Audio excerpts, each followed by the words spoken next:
Introduce myself really quick. I'm Brian Sather. I'm the Director of Product Marketing here at NTOP. Today, I am here with Alexander Fisher, who is a co-founder and product manager at SimScale. And we are excited to run through a webinar on our new partnership between NTOP and SimScale.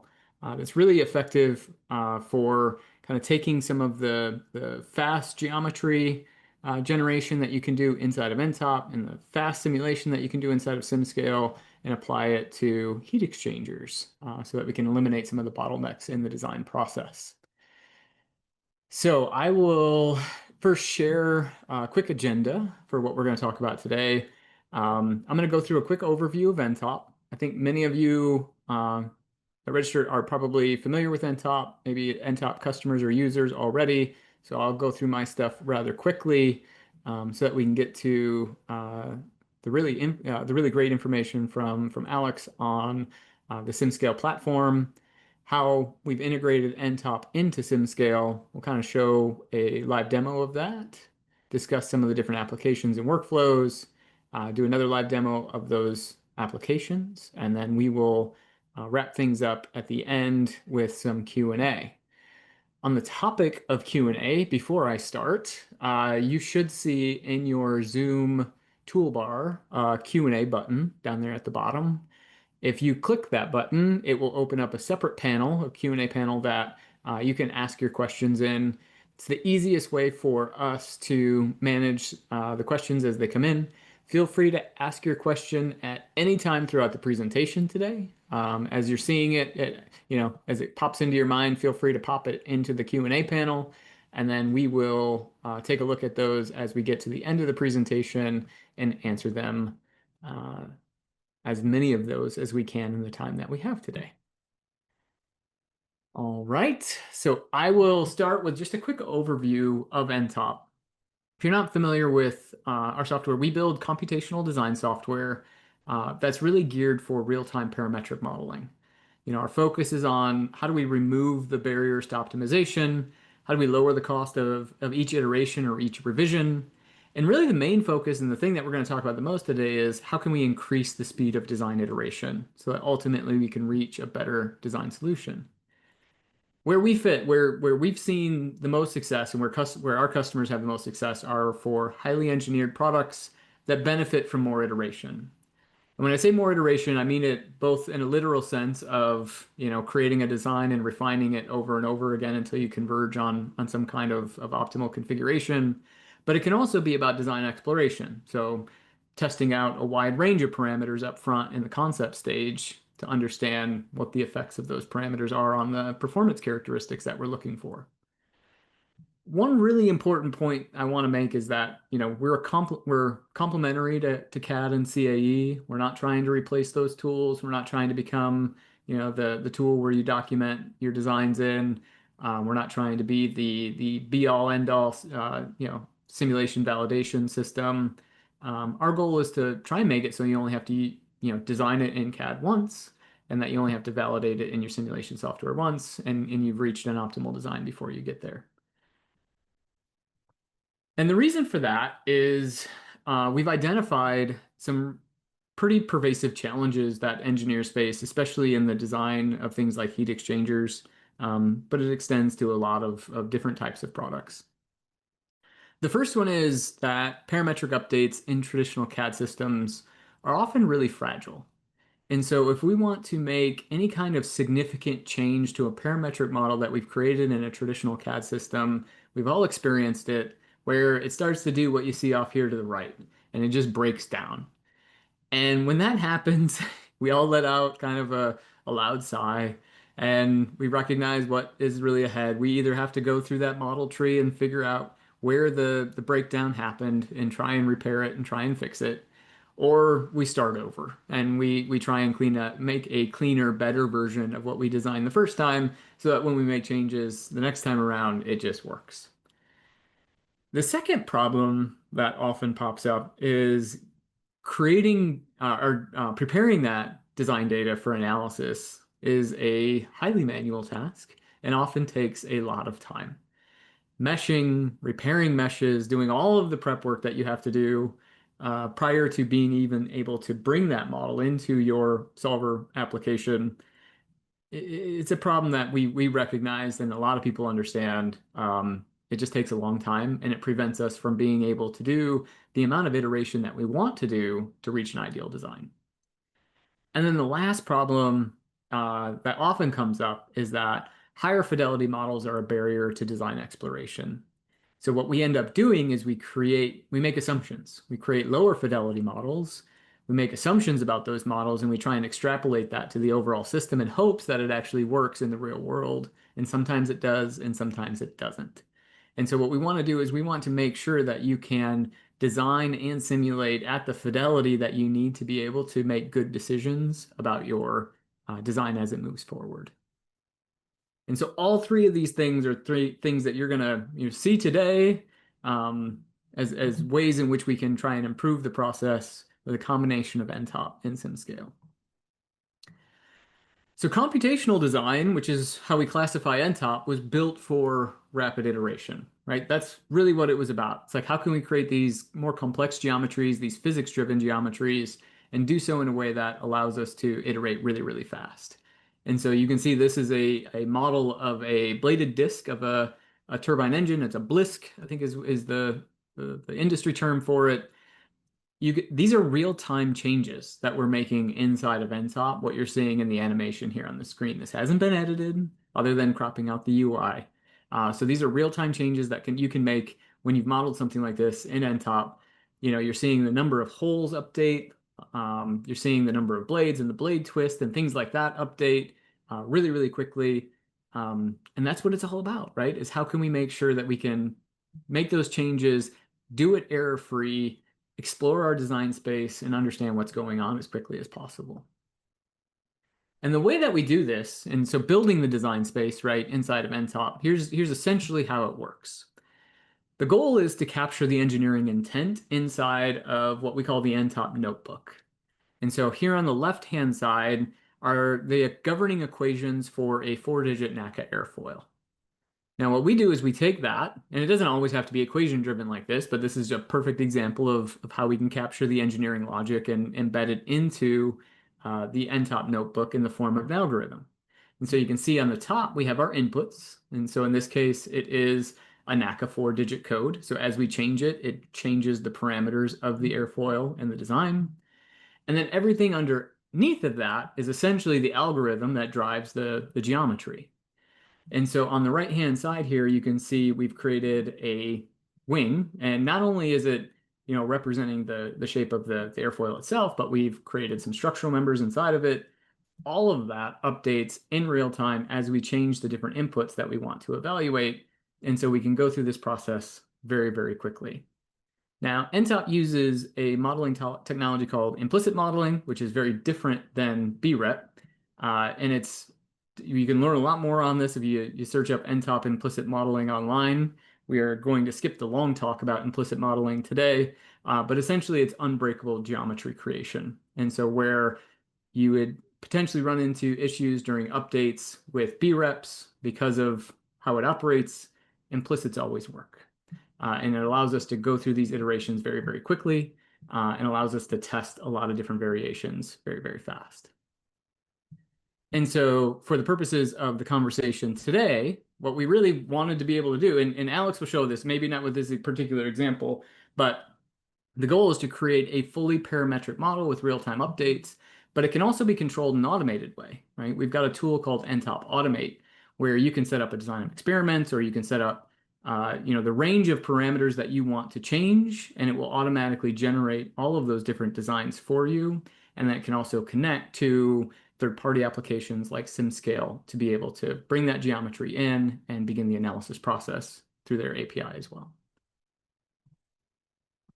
And that's the kind of the last important point I want to make is, we talked a lot about being able to modify the geometry and how NTOP is an implicit modeler that allows us to go through these real-time design changes really, really fast.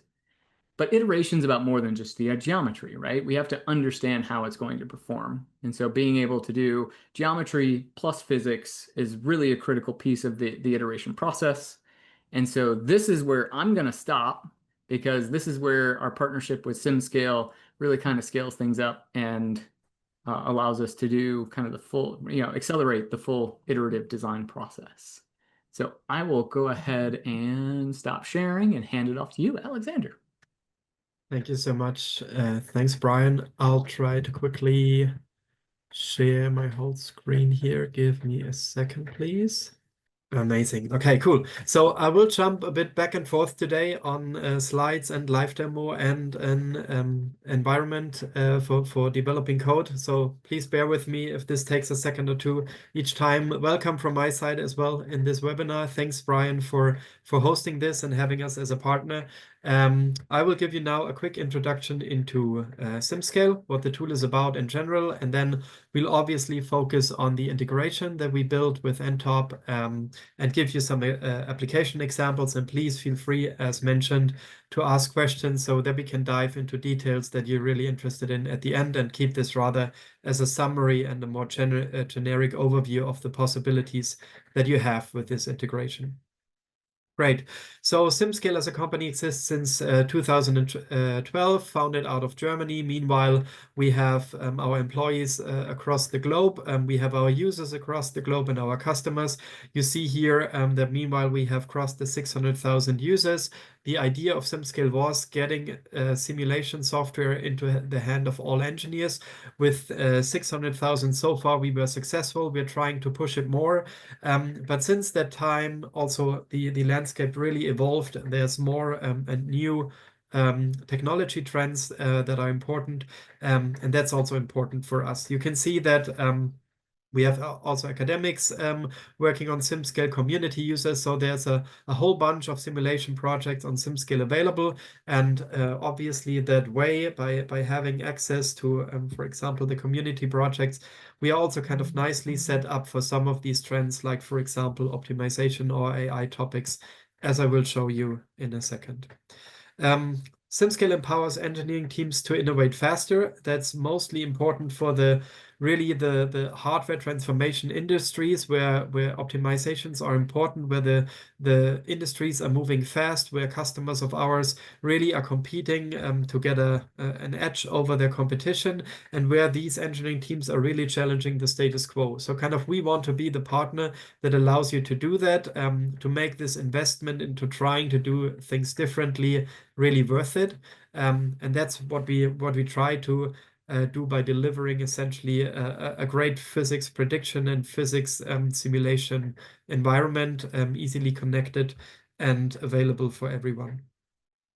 So how does it work in general? So SimScale is cloud native by itself. So that means you log into SimScale simply via web browser. We work with you essentially on your projects if you want, or you work in your teams by collaborating and by having real-time support. So we don't have any support ticketing service or anything like that. So we directly try to solve problems or challenges that you might face on the platform at the moment where it occurs. So you see here on that screenshot that little message box where you can open up and work with our team.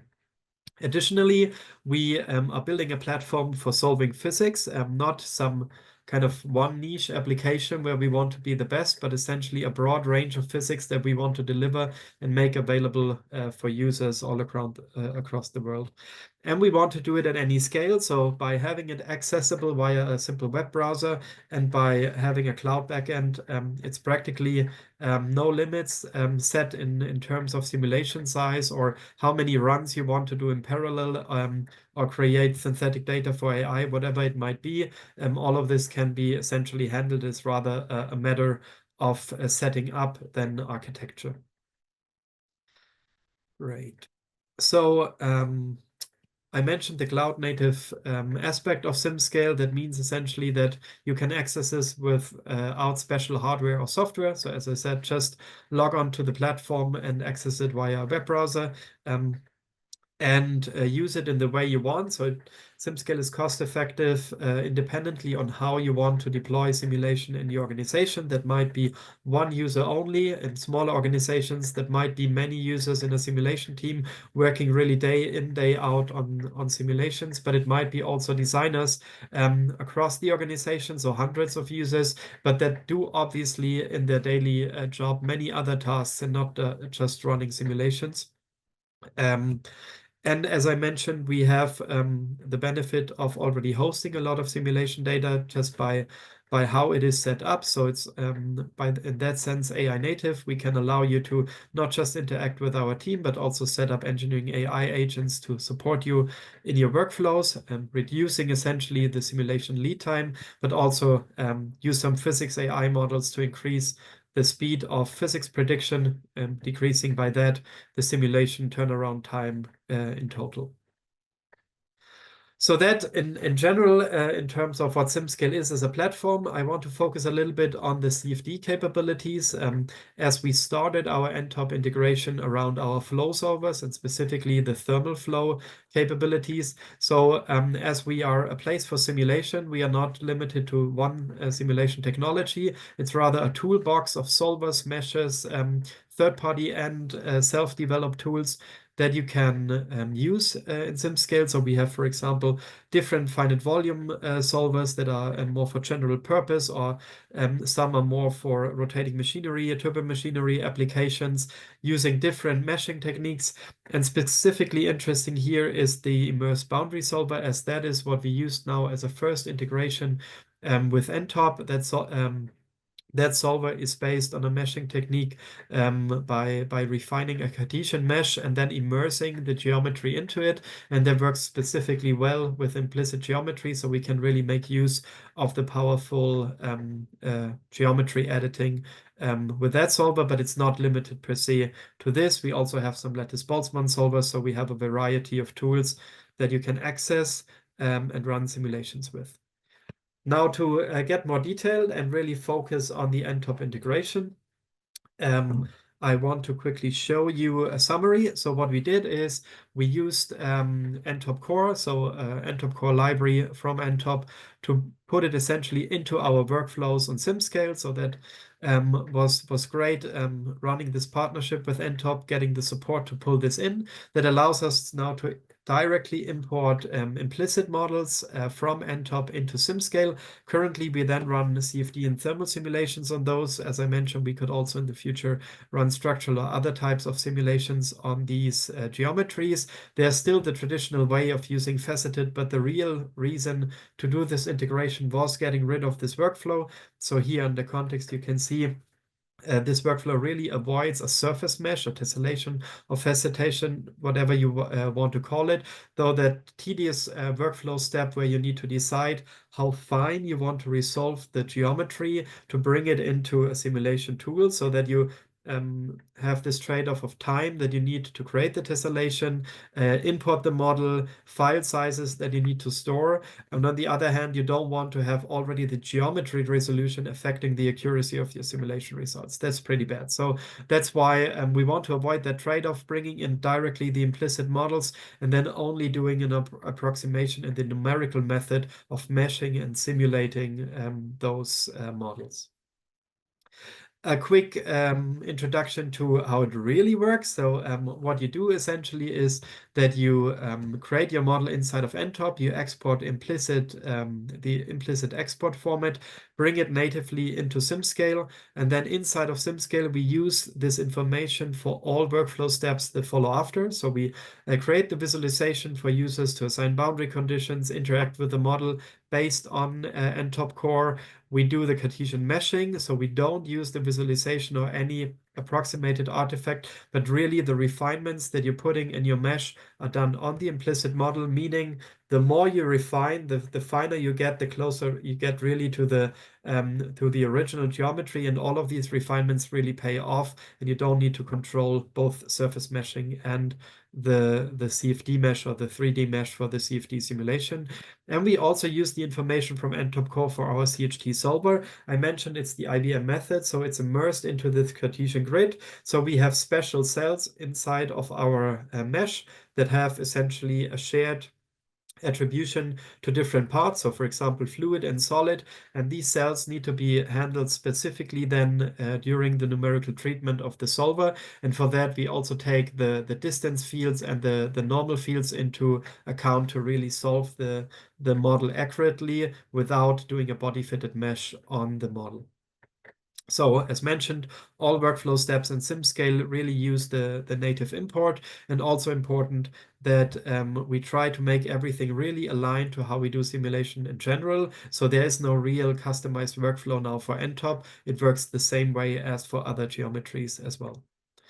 To mention how geometry preparation is done to do these simulations. So you need to do, admittedly, some preparation, and that is because the implicit modeling is mainly based on the body level, but we need to assign for simulations boundary conditions on some faces. So how we solved this was essentially that you add some enclosing cap bodies around these faces. You can do so by various ways. Obviously, probably as audience in this webinar, you know this better than me, but I used in the past just simple cylinders, created an implicit body from a cat face, which is extremely straightforward and easy to do, or it can be any arbitrary implicit body for any arbitrary shape that you need to access later in the simulation, maybe for a power input or something similar.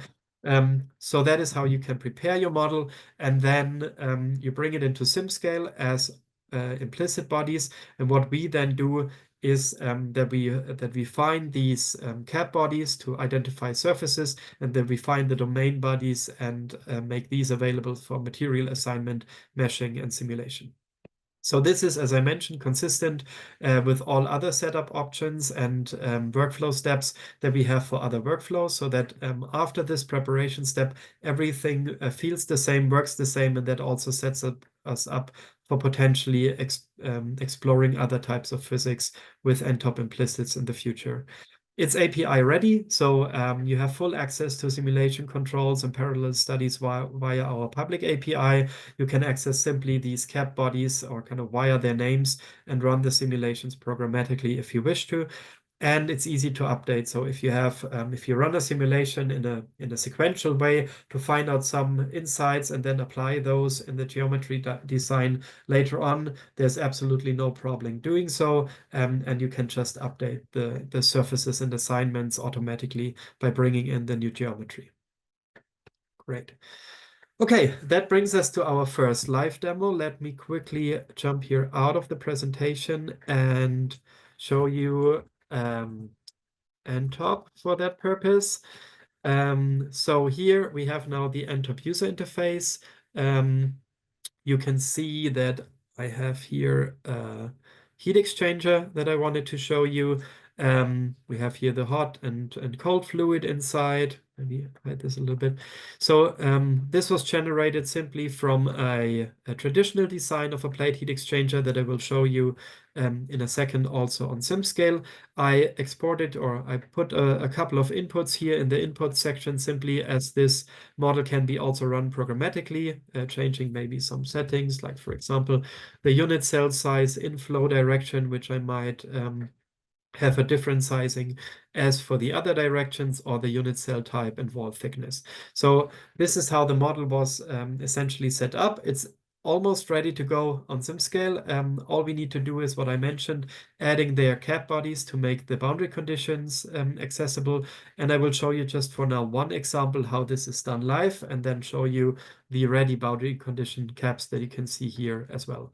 So what I would do in such a case is hiding the final implicit parts, show the original imports. So this was a parametric model that I brought in. You see here the flow domain. So what I would do is essentially simply create an implicit body from the cat face, thicken this one by selecting that body over here, give it maybe 1 millimeter in size. Worth mentioning probably that the exact thickness is not so important. Obviously, it should be, from a visual standpoint, covering the face and not be too far away from it.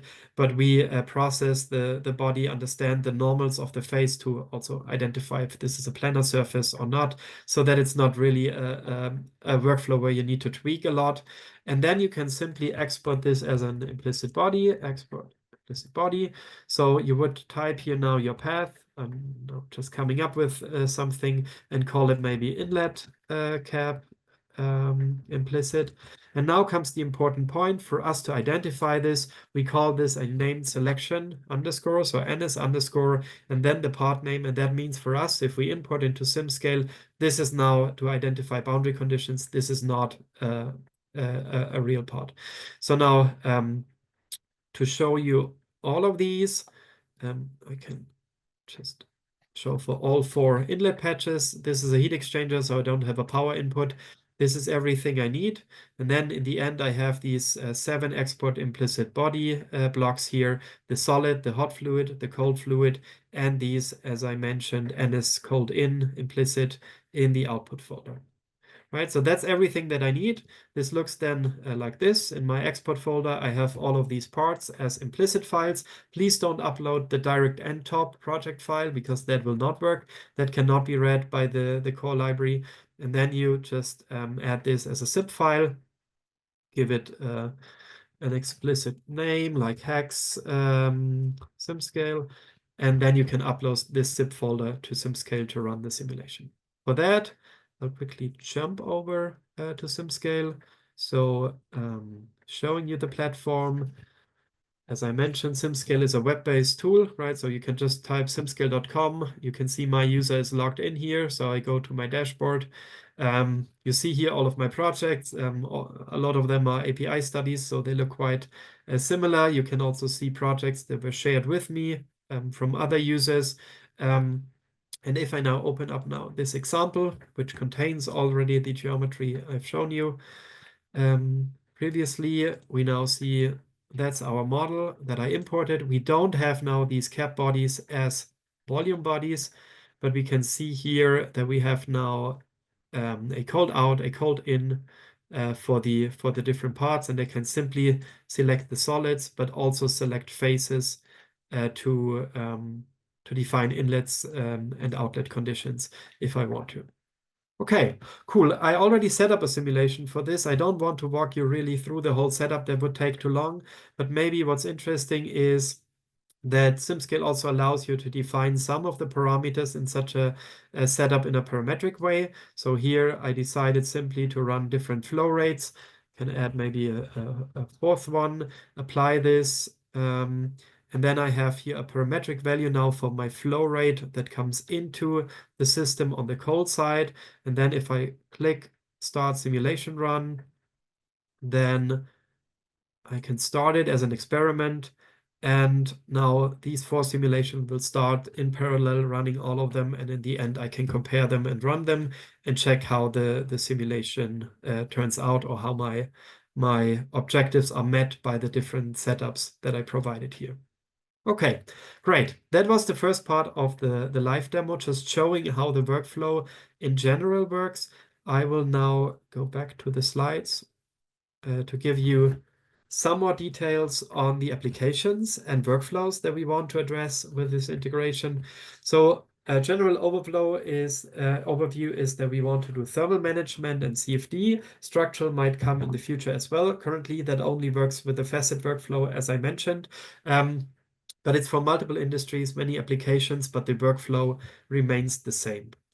I have here a few examples. So for thermal management, obviously, we have internal flows dominating. Usually, these kinds of applications like heat exchangers, like cold plates, water jackets for electric motors, you can really run all kinds of simulations. Here we have a very detailed model, so that takes already quite some meshing fineness to get it resolved in a good way. But obviously, as you can run it via different instances with the cloud backend, that is not a big problem. And the great stuff is really that in NTOP you can so fast iterate on the geometry, and as Brian showed with this live motion, how fast you can see the different designs. That is really helpful to evaluate the design space and get the best design possible.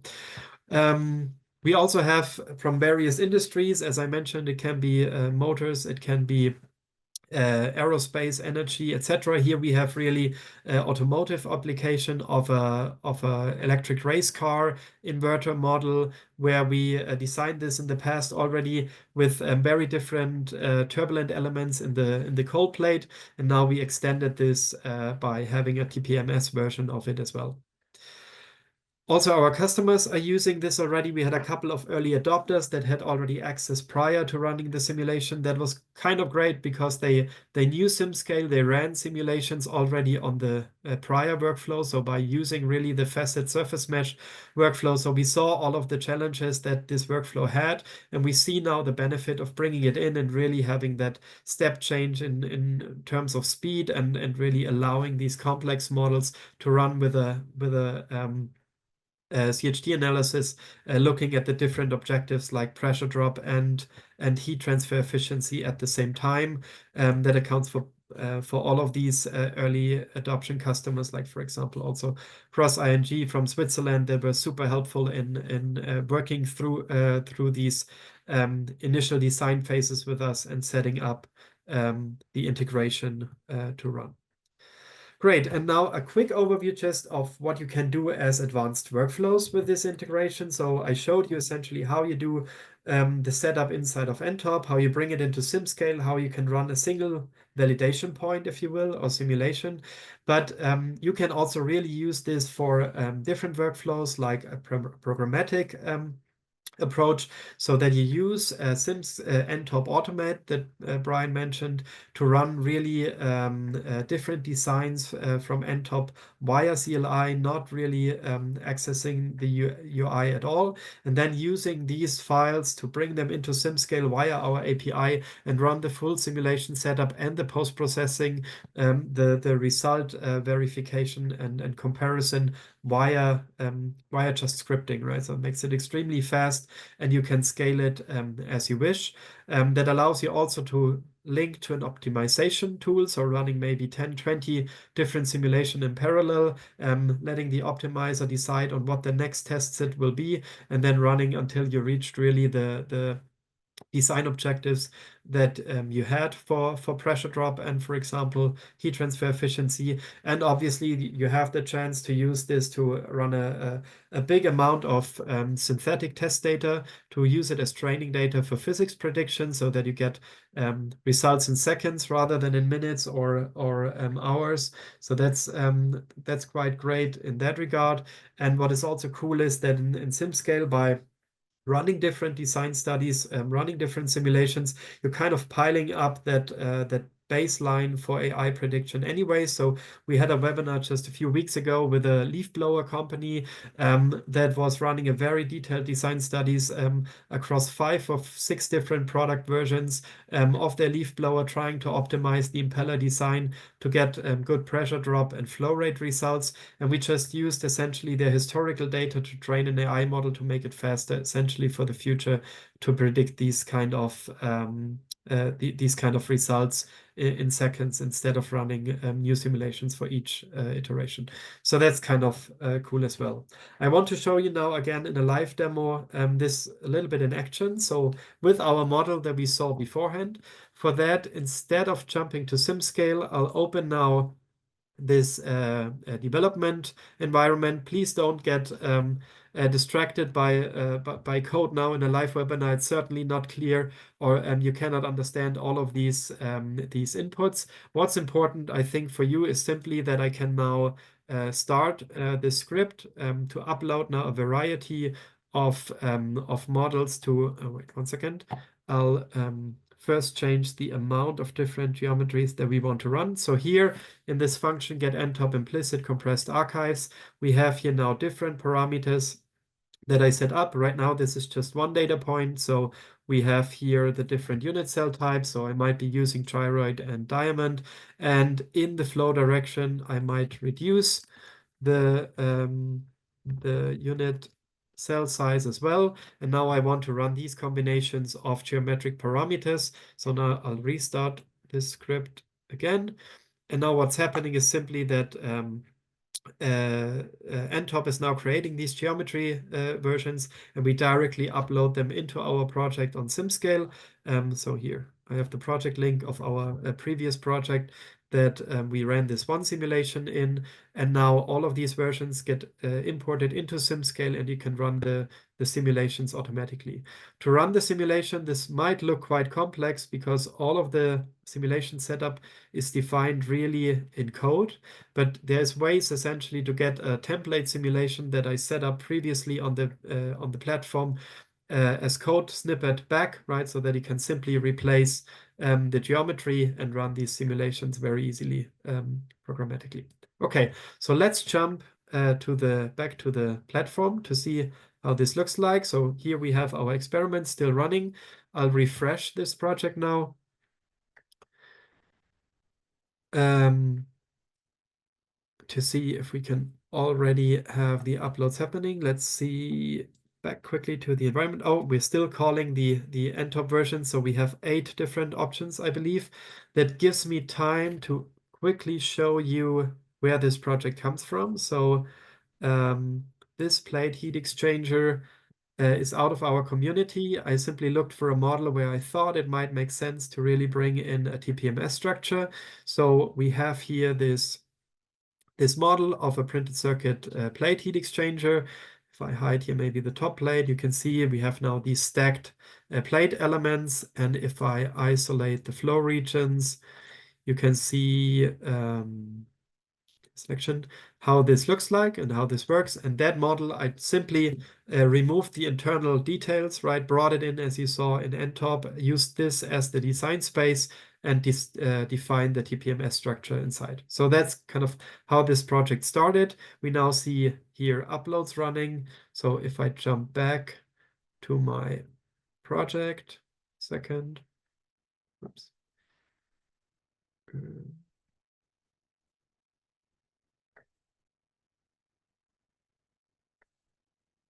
And we can see now these geometries uploading. So the different versions that I created with toroid and diamond and different geometrical parameters are uploading now into the project. Once all of them are done, we will start the simulations and essentially can see how these turn out. They will not finish in time for this webinar, but you get the gist of it, right? So while this is happening, I also wanted to show you one more thing. So here we have a water jacket.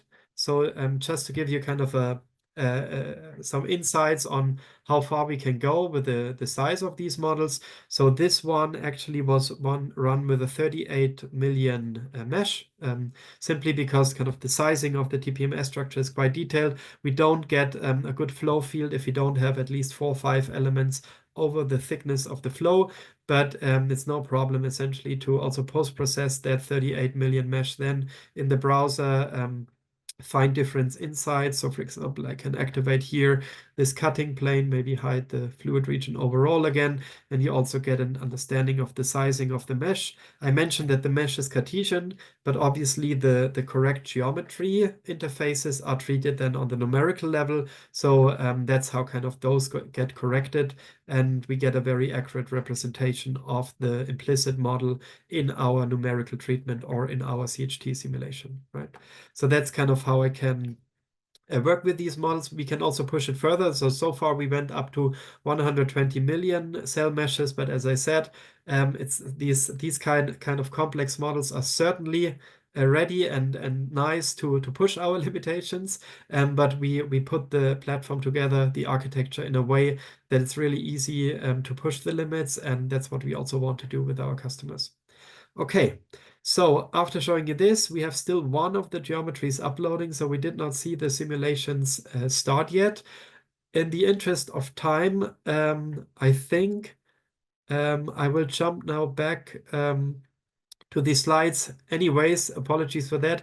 We'll share the project after the webinar anyway, so that you can have a look yourself and also see if we can publish the API script so that you can test these models yourself. That's probably the best to get an understanding of the workflow. Great. That's it. Thank you already. Admittedly, the mark on the right-hand side has nothing to do really with implicit modeling or TPMS structures. If you're interested, though, you know I'm based in Munich, so kind of that's a very natural thing for us to work with these kind of mugs, as we have the Oktoberfest here as well. And these little circular patterns that you see are actually called eyes, so kind of in translation Augen in Germany, and they were added to these mugs as well, kind of to have some additional stiffness, something I know that in lightweight structuring, etc., Entop is also great doing, right? So just to make sure that if you smash them against each other, if you have a great time, that they don't break. So in that sense, it's at least, again, adjacent to designing great products. And by that, I really want to thank you for your interest and attention. Alex, thank you so much for joining us and leading such a great webinar. And thank you all for attending. We'll see you next time. Thank you.